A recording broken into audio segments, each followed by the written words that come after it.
আসসালামু আলাইকুম everyone, welcome back to my channel. আশা করি আপনারা সকল ভালো আছেন। আজকে আমি আপনারা সামনে নিয়ে এসেছি আমার আর একটা মজাদার রেসিপি। আর আমার আজকের রেসিপিটা হইল গিয়া রুজোটর পাতা দিয়ে কই মাছের তরকারি। আশা করি আপনারা আমার আজকের রেসিপিটাও ভালো পাইবা। এই তরকারিটা রান্না লাগি কেন আমি 1 আটি রুজোটর পাতা নিছি। এখন আমি ও পাতা গুন্তরে ভালো করে বাইছি আর দুইয়া খাইটা রাখি দিমু। আর রাখছি এখানে আমি 2টা কই মাছগুলো আমার একটু বড় আসলে লাগে আমি গুন্তরে 3 পিস করছি। আপনারা চাইলে আস্তা কই মাছ দিয়েও রান্না পারবা। আর কই মাছ আপনারা চাইলে আর একটু বেশি মানে আপনারা পরিমাণ মতো বলাইও দিতে পারবা। আমি একলা খাইতাম লাগে আমার এখানে 2টা কই মাছও এনাফ আছে। এখন আমি রান্না বই দিছি, তো এখানে একটা হাঁড়ির মাঝে আমি 1/4 কাপ তেল দিছি, 1 চিমটি পরিমাণ মেথি সিড দিছি, এটা অপশনাল। আর 1 টেবিল চামচ রসুন কুচি দিলাম আর 1/2 কাপ পেঁয়াজ কুচি দিছি। এখন লবণ দিলাম আমার স্বাদ মতো। লবণ দিয়া আমি ও পেঁয়াজ রসুন খানি ধরে একটু ভালো করে লাড়িয়া দিয়া বাদে আমি গুড়িয়া রাখলাম 3 মিনিটের মতো চুলার আগুন ফুল রাখিয়া। 3 মিনিট পরে উতলাইয়া দিয়া এখন আমি ও পেঁয়াজ রসুন খানি ধরে আর একটু ভালো করে লাড়িয়া দিব। আমার পেঁয়াজ রসুন লাগে সামান্য একটু ভাজা হয়ে গেছে। এখন আমি এখানে সামান্য একটা পানি দিব।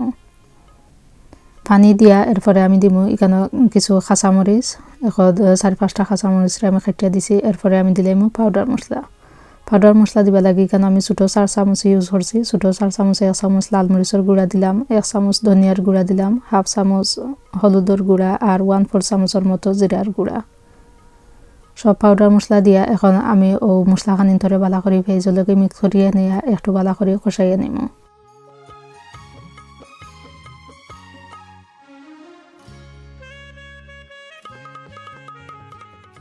আমার মশলা প্রায় কষানি হয়ে গেছে। এখন আমি ও যে দইয়া রাখছিলাম রুজোটর পাতা ও পাতাখানি ধরে দিলাইছি।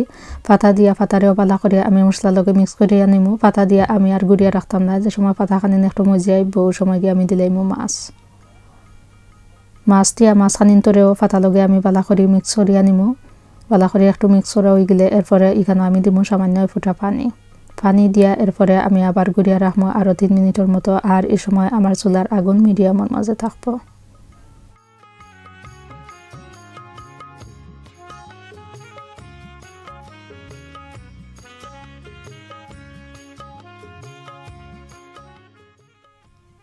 তিন মিনিট পরে উতলাইয়া দিয়া এখন আমি দিলাম তরকারির মাঝে শিরা। তবে শিরাটা আপনারা জেলা পালা পাইন ওলাও দিবা।